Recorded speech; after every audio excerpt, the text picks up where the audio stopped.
Assalamualaikum warahmatullahi wabarakatuh. Salam sejahtera bagi kita semuanya. Masih dengan saya Mr. Wahid Nugroho dari Rumah Cerdas Bahasa Inggris.com. Belajar bahasa Inggris dan TOEFL dari nol. Alhamdulillah saya dalam keadaan sehat. Anda yang sedang menonton video saya kali ini juga saya doakan Anda dalam keadaan sehat, sehingga kita masih bisa belajar di channel Rumah Cerdas Bahasa Inggris.com ini.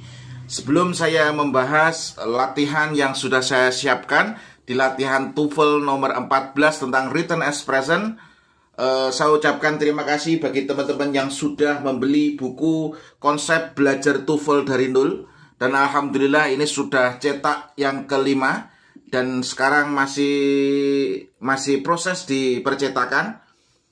Begitu juga saya ucapkan terima kasih bagi teman-teman yang sudah membeli buku konsep belajar bahasa Inggris dari nol. Buku ini berdasarkan riset lebih dari 10 tahun menggunakan metode kuantum cerdas.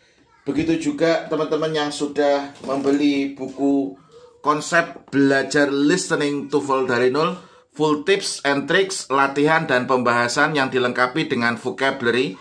Ini juga menggunakan metode kuantum cerdas. Dan yang alhamdulillah ini sudah habis juga adalah buku vocabulary TOEFL dari nol. Nah ini vocabulary TOEFL dari nol. Ini alhamdulillah juga sudah ludes, sudah habis ya. Oke, semoga buku dan e-course yang saya buat bisa membantu teman-teman untuk lolos skor TOEFL. Sebelum saya bahas latihan soal nomor 14 ini, latihan TOEFL 14 written expression, soal ini saya ambilkan dari bukunya Longman. Saya ambilkan dari bukunya Longman Preparation for the TOEFL Test. Karena kebetulan kalau saya bahas langsung di kertas ini tulisannya kecil-kecil, makanya saya tulis ulang. Saya tulis ulang di kertas dan saya coba untuk bahas dengan mencoret-coret. Bagi teman-teman yang belum menonton video-video sebelumnya, teman-teman bisa buka di latihan TOEFL sebelumnya. Saya sudah bahas banyak sekali. Ini sudah bahas banyak sekali ini. Ini saya kumpulkan semuanya supaya nanti ini adalah sebagai bank soal yang saya buat itu ya. Ini banyak sekali ini. Semoga materi ini bisa membantu teman-teman untuk bisa mengerjakan soal-soal yang ada dalam TOEFL. Bagi teman-teman yang merasa video ini bermanfaat, saya minta teman-teman untuk komen positif di video ini atau video sebelumnya. Dan mari kita bersama-sama belajar, berdoa, semoga kita semakin sukses di studi maupun di karir. Untuk menyingkat waktu, mari kita langsung bahas soal latihan nomor 16. Ini tentang written expression. Oke. The brilliantly colored rhinoceros viper has 2 or 3 horns above each nostril. Nah, kira-kira ini yang salah yang mana? Oke, ini yang salah, yang nostril ini salah. Yang perlu teman-teman ketahui bahwasanya ini adalah tipe tentang kelas kata, atau ini adalah tipe tentang part of speech. Anda belajar part of speech, ada part of speech di situ tentang, kalau di sini di halaman berapa? Sebentar saya bukakan. Nah, di sini. Ini ya. Perhatikan ya. Perhatikan.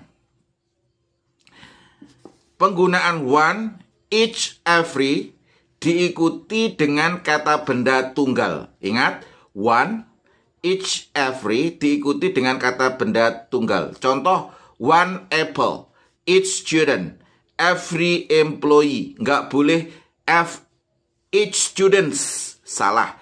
Every employees, salah. Kenapa? Karena one, each, every diikuti dengan kata benda tunggal. Ini di halaman 105 dari buku konsep belajar TOEFL dari nol. Nah, di sini ini ada kata each, di sini nostrils. Makanya ini salah. Harusnya apa? Tanpa s. Each nostril, gitu saja. Oke. Kemudian soal nomor 17. Most of the outer planets has large swarms of satellites surrounding them. Ini yang salah yang mana? Oke, ini yang salah yang B. Perhatikan ya, perhatikan polanya. Biasanya most of bla bla bla yang menentukan verbnya ini adalah object of preposition. Yang menentukan verbnya di sini adalah apa? Object of preposition. Yang menentukan adalah object of preposition. Jadi di sini yang menentukan di sini adalah planets-nya. Ketika planets-nya di sini adalah singular, maka pakai has. Karena di sini planetnya adalah plural, maka di situ pakai have. Nah, di situ ada most of, ada half of. Nah, most of, half of. Nah, ketika ada seperti itu, perhatikan object of preposition ini. Ini adalah object of preposition. Nah, di sini karena plural, makanya di sini harusnya pakai have, bukan has, gitu. Oke, kemudian soal nomor 18. Historical records show that Halley's Comet has returned about every 76 years for the past 20 years. Ini yang salah yang mana? Perhatikan kata has ini. Jadi has itu ada 3 kemungkinan. Has itu ada 3 kemungkinan. Yang pertama adalah ketika langsung diikuti noun. I have a car. I have a car. Have ini diartikan apa? Memiliki. Oke. I have a car. Have ini diikuti dengan noun atau kata benda atau objek. Nah, kedua adalah I have sold my car. Nah, apabila have itu diikuti dengan verb, maka harusnya verb 3. Kenapa? Karena ini adalah bentuk present perfect. Nah, ketika diikuti objek, diikuti verb lagi, berarti memiliki arti meminta. Contoh, I have you close the door. Oke, close the door. I have you close the door. Have ini have objek. Lah, ini diikuti verb 1, maka have-nya di sini diartikan apa? Meminta. Artinya di sini adalah bentuk kausatif. Nah, kalau kembali ke soal ini tadi, return ini adalah verb. Return itu adalah verb. Ketika diikuti verb, maka harus diikuti verb 3. Kenapa? Karena ini rumusnya present perfect. Makanya yang salah yang B. Harusnya returned. Harus dikasih ed. Seperti itu. Kemudian soal nomor 19.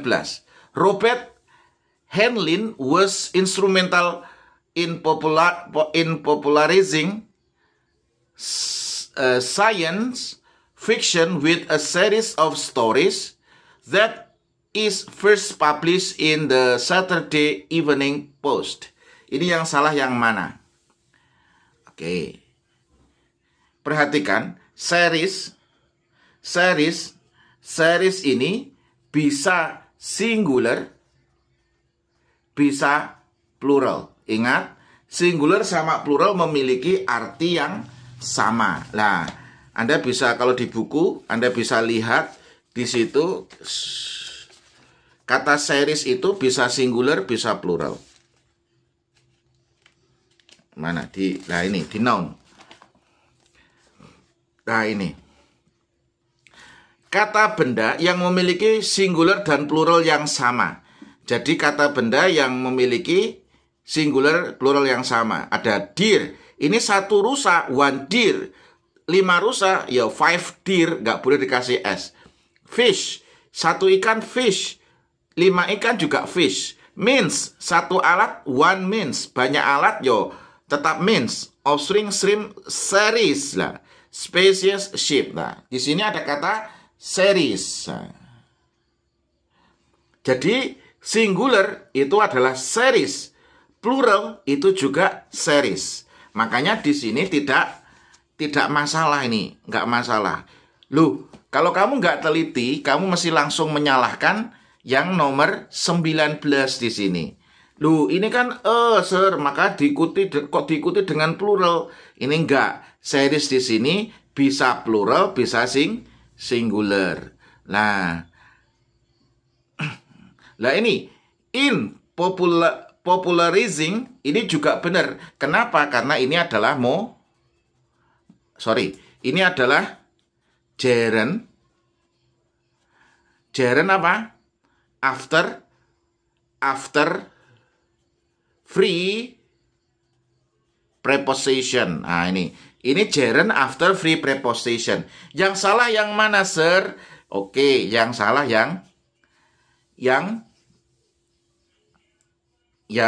salah yang D. Kenapa yang D yang salah? Karena di sini was instrumental ini adalah bentuk past.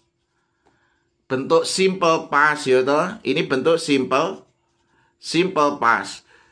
Nah, ini harusnya adalah was first published. Jadi pertama kali dipublikasikan in the Saturday Evening Post. Nah, ini yang salah yang D harusnya was. Kenapa kok was? Karena di sini yang menentukan is MR-nya adalah a series-nya di sini. Sebelum preposition of. Ini adalah singular. Makanya di sini adalah harusnya was. Kenapa? Karena ini bentuk past. Nggak boleh were. Kenapa? Karena ini adalah singular. Gitu. Semoga bisa memahamkan Anda. Kemudian soal nomor 20 ya. Each number. Nah, ingat tadi each number, each itu harus diikuti dengan singular. Lah, makanya each number ini tidak boleh diikuti S, ini salah itu. Harusnya each number, berarti ini benar.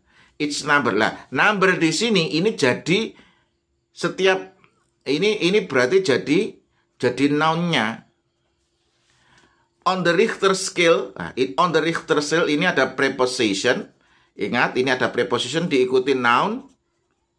Berarti ini jadinya apa? Adverb. Nah, verbnya apa? Verbnya represent. Verbnya adalah represent. Nah, represent ini, each number ini kan diikuti dengan noun. Each number ini diikuti dengan noun dan ini adalah singular. Kalau singular berarti kata gantinya it. Makanya yang salah yang harusnya representnya karena ini adalah simple present. Apabila subjeknya she, he, it, maka harus dikasih S. Represent. Nah, ini harusnya represents. Harusnya represents. Seperti itu. Oke, semoga pembahasan ini bisa membantu Anda untuk mengerjakan contoh-contoh yang ada dalam TOEFL. Dan alhamdulillah sudah banyak teman-teman yang kebantu dari buku dan e-course yang sudah saya buat. Kenapa? Karena buku dan e-course yang saya buat ini sudah dilengkapi dengan video pembelajaran. Jadi dimanapun Anda berada, Anda bisa membuka buku dan e-course bersamaan di sela-sela waktu Anda bekerja. Jadi Anda lebih fleksibel belajarnya, tapi Anda harus konsisten ya. Anda harus konsisten. Jadi kalau waktunya kosong, Anda harus gunakan untuk belajar. Jadi buku yang hijau ini, konsep belajar TOEFL dari nol ini, sudah dilengkapi dengan video pembelajaran yang full trick and exercise. Lebih dari 200 video. Berdasarkan penelitian, metodenya kuantum cerdas. Dan alhamdulillah ini sudah bestseller. Oke, kemudian di sini juga teman-teman sudah banyak yang terbantu setelah mempelajari belajar listening TOEFL dari nol. Kenapa? Karena di sini ada tips and triknya.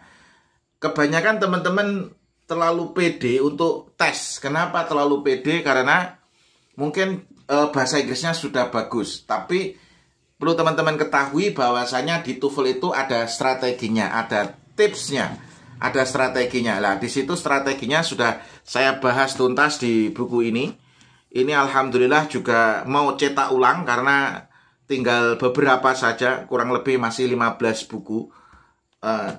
Dan kalau teman-teman masih bingung harus dari mana belajar bahasa Inggris, Anda bisa belajar dari buku English Handbook, konsep belajar bahasa Inggris dan bahasa Inggris dari nol. Ini dilengkapi dengan 120 video yang akan mengajari Anda step by step belajar bahasa Inggris dari nol menggunakan metode kuantum cerdas. Semoga materi ini bisa bermanfaat, terus belajar tingkatkan kemampuan, dan saya doakan Anda semakin sukses di studi maupun di karir. Sekian, kurang lebihnya mohon maaf. Assalamualaikum warahmatullahi wabarakatuh.